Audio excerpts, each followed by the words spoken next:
What's up, YouTube? We're back with our last and final episode of the League Challenge that I went to and was able to record some things. I'm really excited. This is a great game. It was I think it was the best game though. No offense to all the other great players out there, but I think it was the best game that was played. It was played by interesting decks. Again, I'm going to resort to anonymity here, and I'm just going to talk about these either player on my right, player on my left, or I'm going to talk about card sleeves.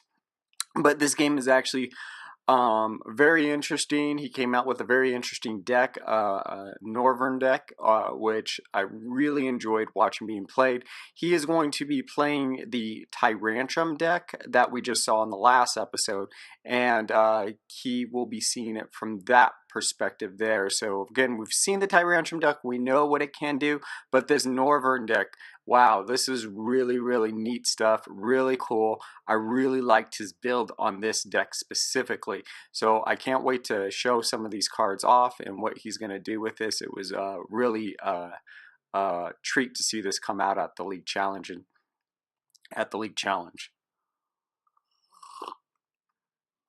So often it looks like he mulliganed there, so she's going to be able to draw one card. She's putting up her Pokemon now, and nothing on the bench. So it looks like she didn't get anything else, or she might be holding out. It's a common tactic to hold out and not flip that next Pokemon, especially if you got a Shaman or an Ultra Ball in your hand, and you just want to hold on to that. So she's using those Dragonite sleeves, and she's going to tap, and it looks like he's using the Professor sleeves. So we'll go with Professor versus Dragonite. How does that sound? Yeah, I think that's good. I'm going to go ahead and go with that. Oh, mulligan twice. Two mulligans. In the old days, I don't think it really mattered if you mulligan or not, because a lot of times you could pull that in and reshuffle in that she's going to start with 6 anyways, or somebody's going to start with 6 anyways. And nowadays, it does matter because it's really harder to shuffle in unless you pull that judge, and then sometimes you don't want to go down to 4 on the first turn either. So it's definitely more difficult when you're mulliganing a lot. It looks like he's got 2 mulligans, so she's going to draw 2. He's going to place out his 6 cards here for his prize cards. And I think we're going to go ahead and wait for the judge. And as soon as he's ready, we're going to go ahead and start. Looks like he's ready. Oh, she pulls the Giratina, and 2 Bronzons immediately go out on the bench. Wow, the Bronzons are just ridiculously tough to get by when 2 of them are immediately put on that bench. I wonder if she got that from that fuller hand. If she did, it was a big issue mulliganing like that. So he's going to go ahead and play a Hue, and that's going to force her to discard as many cards as he has left in his hand, and it looks like they're back up even. Now with Norviern, it actually is an interesting deck. Because what it does is it actually does it by hand size. So depending on the hand size is how Norviern Break works, and it'll show you how hard it's going to hit, and we'll see that in a minute here. For now, she looks like she went ahead and dropped a DDE onto it. That's a double dragon energy onto the Giratina. She's settling into her game here. And it's actually good, even though that Hue forced her to discard that energy. It actually was a good thing because Bronzong does pull from the energy. Oh, wow, she's going 3 Bronzong in, so it looks like she has 3 on her bench. We noticed in the last one that she does play that Skyfield, so she can probably go up to 8 if she gets her Stadium out. She's going to draw up to 6 by placing that Shaman down on the bench. It allows her to draw her hand size up to 6 using his ability. Now, she looks like she's going to computer search. Yeah, and she's going to definitely put some more energy into the discard. That would be my play too. She has 3 Bronzons, so she can pretty much charge anything. Looks like she's going to battle Compressor. Because she's already got, it looks like she's already got, the Dragonite deck already has some energy in there, so she probably wanted to go ahead and throw that Battle Compressor in because it's the right play to make when you already are two energies in there. Sometimes the Battle Compressor is nice just to throw the Lysander in or the Sycamore, but she opted against it. Oh, she's going for the big Skyfield. So now she has the opportunity to put 8 down. Oh, she Hoopa'd. So she looks like she has 1, 2, 3, 4, 5. So she has 5 on the deck. She can put 3 more. Let's see what she pulls with Hoopa. I would assume a Tyrantrum. And I would assume a Tyrantrum. Maybe she'll get that Aegis Slash out. Right, I don't think the Aegis Slash is a good play with this game. Norviern has a particular ability that makes you flip, but the Tyrantrum is probably the best play as it ignores all effects. So what did she pick up there? She picked up the Aegis Slash, the Keldeo. Oh, and another Shaman. All right, well, that's not the play I would have probably have gone with. I would have probably have pulled out my Tyrantrum EX just because of its ability to go through Norviern's ability, which forces you to flip every time you attack it, which makes it very difficult to attack Norviern because you have to, if Norviern, I believe, rolls heads, you don't hit him. If he rolls tails, you hit him. And we'll see that in a moment. So he's going to go ahead and place the energy on him and play down the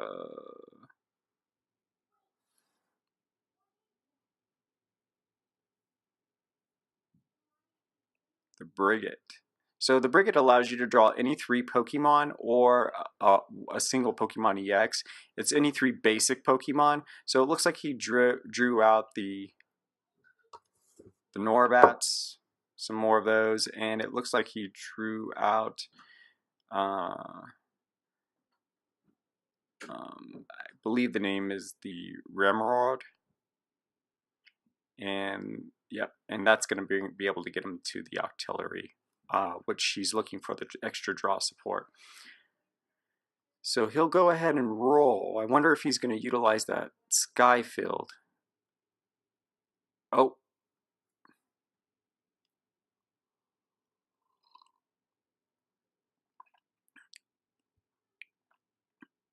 Looks like he was able to discard Norbat's ability. He's able, if he flips heads, he's able to discard the energy. It looks like he hit the heads on that, so he was able to pull that energy off. I went ahead and pulled that camera out for a wider angle there. It was getting too short. So she's going to go ahead and move on to what appears to be another Ultra Ball. I would assume she would. Okay, so she opts for the Bronzong.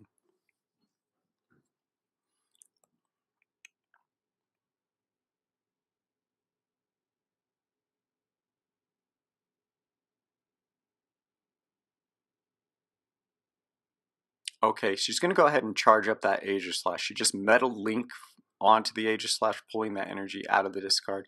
She's going to VS Seeker. I assume she'd pick up either an N. Yep, yeah, she picked up the N.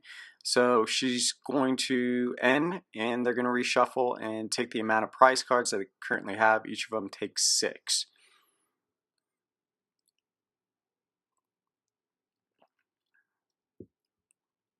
You always want to get a good shuffle in after you end. A lot of times the cards are sticky, and sometimes trainers like to really take their time shuffling those back in. It's all a part of the game and getting those right spreads on your cards. You don't want any 2 cards sticking together. And she's waiting right now for her opponent before she draws. They're going to cut. Looks like she opted to cut. I've seen her tap a few times, but this one opted to cut 1, 2, 3, 4, 5, 6 for each of them. And they're going to draw up. Okay. So let's go ahead and see what she plays. Now she's gotten that Metal Link onto Aegis Slash. She got the Keldeo. She's probably looking for that Float Stone. She wants to attach that Float Stone to that Keldeo to retain that perpetual switch every round. Oh, she passes the turn. Oh, this is big. Wow, she passes the turn. So she went ahead and looked like it gave it up. Oh, he's going to get something down on that Norbat. He's got an energy. 2 energies down on that. Let's see if he's going to be, he's going to be able to evolve into that Norviern. And that is just a massive play. The Norviern's ability is very irritating because it forces you to flip every time you attack. And like I said, I believe if you flip heads, it misses the attack. And if you flip tails you hit. So it's a 50-50% chance that you'll actually be able to attack a Norviern. And I think he's playing Norviern break, if I remember correctly. So we will see the break cards come out, which is definitely going to be fun to watch. So he's going to take a shuffle in with another Bridget. All right. He's going to play that down. Wow, he's got 3 Norbats on it, playing the Bridgets. I actually have never seen that many in competitive play Bridgets being played. That is quite a lot. And then he's going to pass the turn. All right. Okay, she's going with the Aegis Slash. That would have not been my play on it. I think if I had the choice, I would have played down the Tyrantrum in order to break through Norviern's ability so I wouldn't have to flip. She's going to Sycamore out. Wow, wow. Oh, and I think I see a Tyrantrum she actually discarded out of that. Oh, wow. So she's going deep into her hand. That's major. So when you discard that Tyrantrum as one of your biggest attackers, I wonder if she has a Sacred Ash in there we just haven't seen through these past games. I don't think she does, but maybe she does and she can get that back in. I'm not sure how many Tyrantrum she's playing in this deck. She's looked like she's going to go ahead and take a thought about it. Maybe get another Bronzong up. Put that down on the bench. Level Ball. At this point, 1, 2, 3, 4, 5, 6, 7, 8. She has 8 on their bench. I'm not level ball into the Bronzong. Okay. And she's going to go ahead and play down that Bronzong. That's great. So now she has 2 Bronzons up. She's going to be able to double Metal Link onto the Aegis Slash, which she can really pump up that Aegis Slash a lot. And it's probably going to be hitting for 120 points worth of damage, which is a massive amount. Oh, she passes the turn. It looks like she was looking for that float stone. And she needed to get that float stone out for that Keldeo to pull off that perpetual switch. I'm not sure how many float stones she has, but as we go back to the Professor card sleeves here, we are going to see, oh wow, the silver bangle. So that's pretty big there. He's going to hit for a lot there. And we saw the, oh, this is great. So now he's played the Ultra Ball and he's gotten out an Octillary. And what an Octillary's ability is Abyssal Hand. And what Abyssal Hand can do is draw you back up to 5. So you really don't need to play the Sycamore out. You can play the Octillary and draw your hand up to 5, which lets you conserve on cards. And this is just a brilliant play right now because what he's done is he's relinquished his whole hand and he's going to take a fresh 5. And that is just a great play. And if you notice without the, oh, he's got another Octillary out. Oh, and a Norviern break. Oh, wow. Wow. So what he has to do is match hand size. In order to use the Norviern break attack, is he needs to match hand size with his opponent. And when he can match hand size with his opponent plus the silver bangle, I think that will be a one-hit knockout on the Norviern break there. Going through his hand. Trainer's Mail. He's probably looking for a card to match the hand size and see what he has. You might need to go down a card or up a card, but the Octillary really helps when you're trying to manipulate hand size because you can move your cards around and draw up to that 5 again. Now, he's already used it once, but I think he still has another Octillary to go. Oh, he decides to Sycamore. Okay. He Professored Sycamore away. He's going to take 3, 4, 5, 6, 7. Get a fresh hand size. Oh, break. Oh, see, no, he played that one already. Yeah, he already took it off.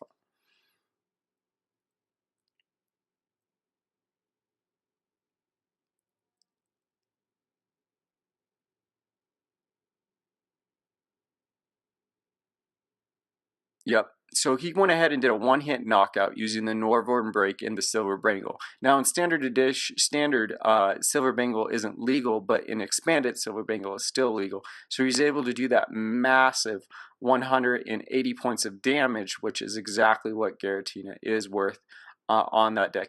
Now the problem with Aegis Slash being up is that the Norviern actually she has to flip every time she tries to attack him. So if she rolls a heads, uh, um, I believe the way it works is if she rolls a head, she attacks, and if she doesn't attack, and if she rolls a tails, she gets to attack.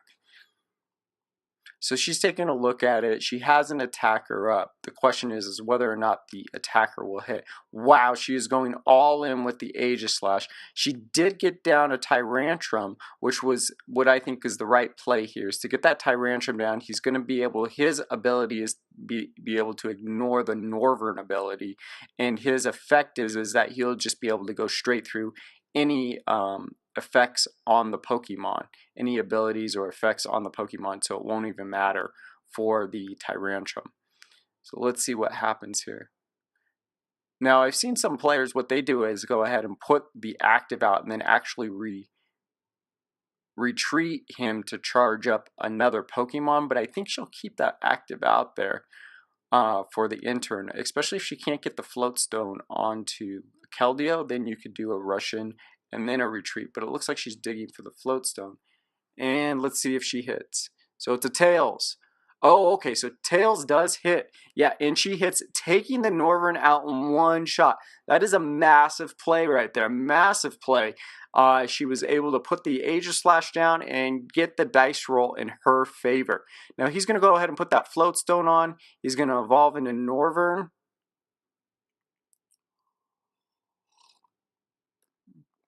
Oh, what a great play, Sacred Ash. Sacred Ash, I really like. It's one of my favorite cards in the game. He's going to shuffle back in all those Pokemon. That's what a Sacred Ash allows you to do, is take 5 Pokemon from your discard pile and shuffle them back into your deck. So he's going to go ahead and take those 5 and just shuffle them back in. And let's see what happens here.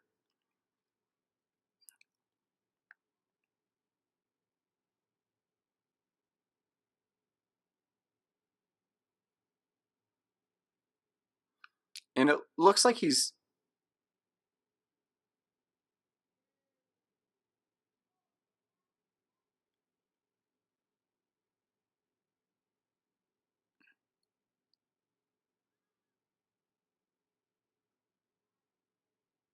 So he's got the DDEs.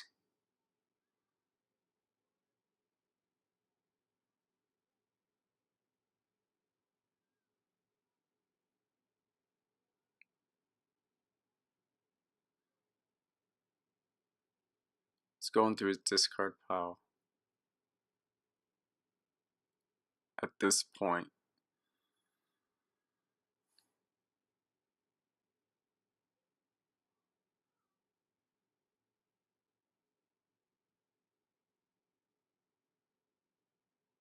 Yeah, I'm actually not sure what happened there. He went ahead and pulled up all his cards off his discards and went through them.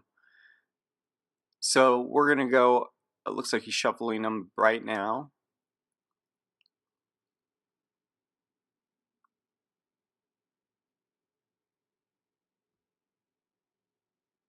Okay. Now we got the Octillary down. Okay, oh, he was searching through his Pokemon, got his Pokemon back into his deck. Okay, perfect. He played the Sacred Ash. I see what happened now. Okay, so we're back on track here. We got the Octillary down, and he's going to... Oh, he threw out the Ultra Ball. Stick that, but I'm sure he's going to go for another Norviern at this point and try to evolve that one. And then he still has the Octillaries where are going to be able to manipulate his hands. Like I said, the Sacred Ash is a great play. He got those Pokemon back into his deck, and he's going to now be able to pull them back out with that Ultra Ball.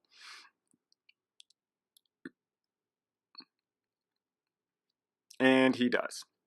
So I'm sure he's going to pick up a Norviern Break. Oh, there he goes. He's got the Norviern Breakout. He's going to go ahead and play that Norviern Break now to give him a little extra points of damage there.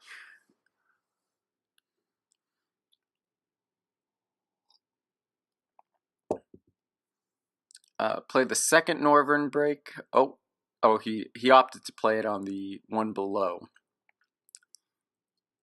Oh, what a risky move there. He's going to keep the other one up and charge up, appears the one on the bottom there. So it's a great move, a little bit of a risk, and he's going to go with the flip to see if the Aegislash will take the Norviern out. It's very back and forth with the Norviern because of the tail flip. If you go heads, I mean, everything goes your way. If you go tails, you're having one bad day real quick. So you're really, really voting on that dice to go your way with the Norviern deck, and it can go either way. But what he's got now is he's stacking his deck with so many Norvierns that eventually he will hit some heads on some of these Norvierns. There's just too many out there on the bench for him not to hit heads, where he's going to roll 3 tails. So she's got a real uphill battle. On top of all of that, she's only taking 1 prize card, whereas if he's knocking any of the Pokemon out, he's taking 2 prize cards. So it's a very brilliant play that he's going through. She's going to go ahead and Professor Sycamore out, take another 7 up. Oh, there she goes. She's got the float zone. I think she's been searching for that the whole game. She can go to that DDE, and now she's got the Bronzong. So she'll go ahead and play that Bronzong down. Oh, she's going to attack instead. Heads. And this is what I'm talking about. She has missed the attack. Missing the attack is massive. It's a great play. He put up that Norviern up there. Let's see if there's a way he can get it out of there, or if he will evolve and just charge it up. I see one, he's working on a charge on his bench, which I think is the right play. I'm wondering if he has an AZ, a Super Scoop, or even a Float Stone. It looked like he was working with Float Stones to get that one out. If not, he can keep that one up there at this point and go ahead and go for the flips to see if she'll actually hit the flips. He'll Ultra Ball. Wonder if he's going to play another Norviern Break. Well, I'm assuming that he'll play that Norviern Break again on it with that Silver Bangle.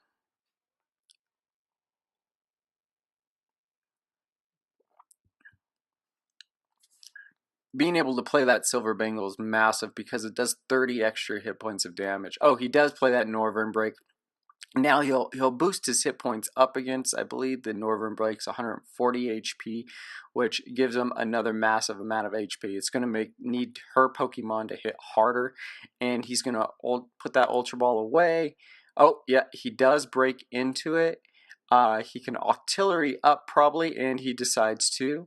He's going to draw up to 5, and it looked like he pulled a Head Ringer. That might not be a bad play at this point with some of her Pokemon down there.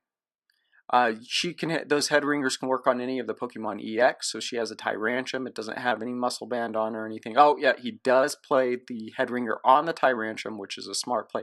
Unfortunately, she has 3 Bronzons out, so the Head Ringer almost becomes mute at this point because she can Meta Lynx 3 times. The deck is just so tricky. The Norviern deck really feels like you're ahead, and then all of a sudden, because of rolls, you can go behind very quickly. And especially when you have 3 Norvierns out, it's very, very, very tricky to play with.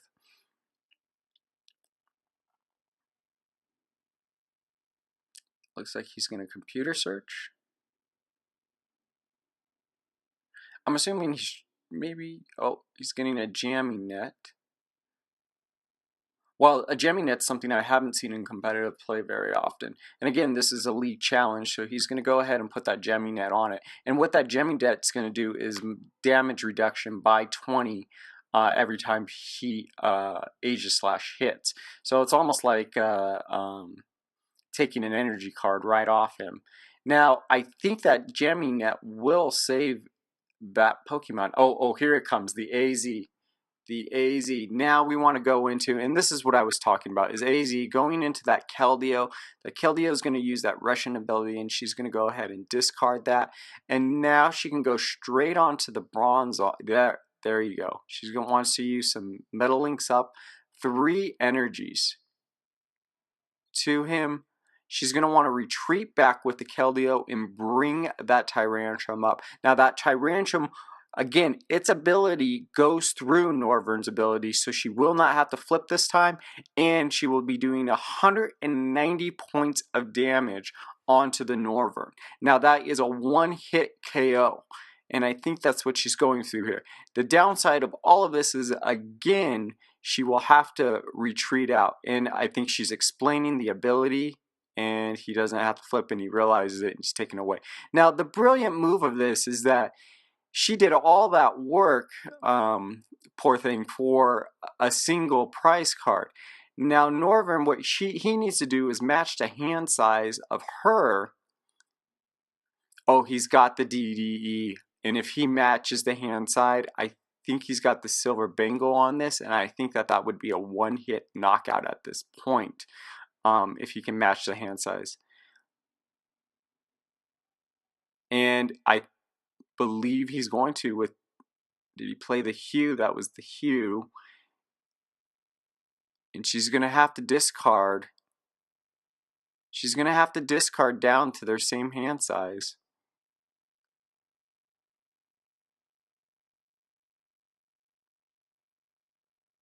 He's going to play the Octillary up.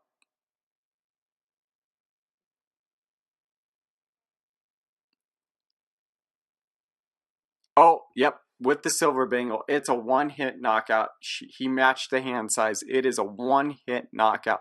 That is just a massive hit. He's going to take 2 prize cards. She's only taking 1 each turn, and it's going in his favor very quickly. The prize card count now is 4-2, and again, that's massive. Oh, she plays the Asia Slash again.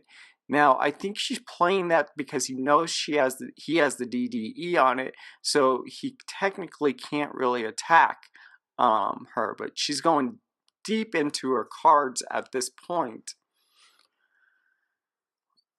And I think she's realizing she's got the bench pretty filled up, and not everyone's an attacker here. So she can go Metal Link onto the Aegis Slash at this point 3 times and have a charge on him. And then attack again. She'll have to flip, but the Norviern itself won't be able to attack the Aegis Slash, so he will have to find another card out to hit once the retreat started. Yeah, that's what she's doing. That is what she's doing. What a great game.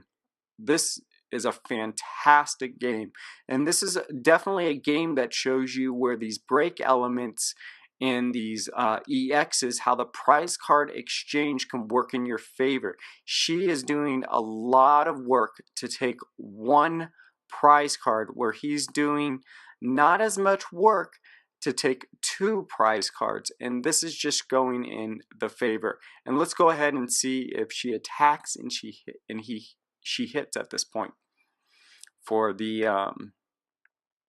Dragonite sleeves here.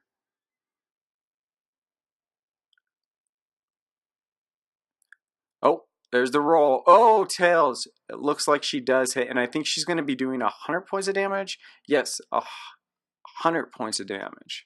So it looks like he's got 100 points of damage on him, and he will need to do something to hit somebody else. So what he needs at this point is either to be able to play a switch card, a scoop, what he needs at this point is to play a Lysander or a Pokemon catcher. If he can play the Lili down and play something else, he's able to hit that Aegis Slash. Right now, he can't because Norviern's carrying the DDE. And unfortunately, the other one on his bench has a DDE.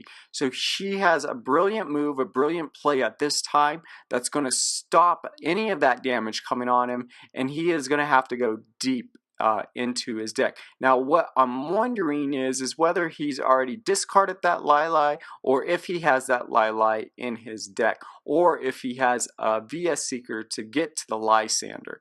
Now, when I say a Lysander, Lysander has the ability to go ahead and pull up any Pokemon on your bench to hit, and which he would want to hit at this point is probably the Shaman, as that will be the easiest knockout for him, taking those 2 prize card exchange. So he's going to go ahead and he has possibilities here. He's going to, oh, Ultra Ball. Wow, he's going deep. This is a gritty move right now. We're seeing a very gritty move happen. He's going deep into his deck. He needs to Lili. He's looked like he failed those. Oh, he's just failing to draw. Oh, I think I see the Lili coming out. What a gutsy move. He's down to 1 card. He's going to Lili, the Shaman up, And that, my friends, will be game. Will be game. Yup, there it is. There it is. What a great game from these competitors. Just amazing. She played very well, and at that end with that Aegis Slash coming out was just an amazing play. And he went deep into that deck with his Octillaries to go ahead and get the right. Again, thank you for tuning in to Raising Ash, and have a great day. Oh, and please leave some comments and feedback at the bottom there. I'd love to hear from you guys. Anything you'd like to say to me, I'd love to hear. Again, it's always fun to do these things. If you'd like to see more of these league challenge and sort of see what the other players tell me about it, and it'll get me more motivated to go out there and get some more video of these great players playing. All right, thank you very much for your time. You guys have a great day. Again, Raising Ash out.